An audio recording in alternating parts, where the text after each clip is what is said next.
Quand il s'agit d'une visite apostolique, le dicaster de la vie consacrée prend des mesures pour que la visite soit mise en œuvre. En particulier, elle peut nommer un commissaire apostolique, c'est-à-dire quelqu'un qui prend la place du gouvernement général et qui va appliquer ses conclusions.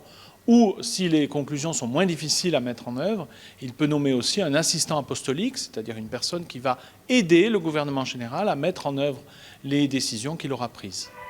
Le dicaster fait une lettre avec divers points qui constituent le programme d'action qui sont conséquents à la visite apostolique. Donc, ils peuvent concerner le gouvernement, ils peuvent concerner les constitutions, la vie fraternelle, la vie des personnes. Donc, ces points doivent être mis en œuvre, pas forcément dans les 15 jours qui suivent, mais dans une période plus longue où on prend le temps de réformer les constitutions, par exemple, de former les membres autrement, d'une autre manière, de s'assurer que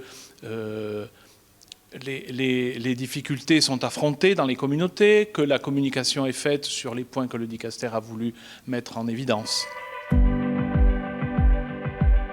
Alors, le droit universel est très laconique sur les visites canoniques. Il y a un seul canon, canon 628, qui concerne les instituts religieux.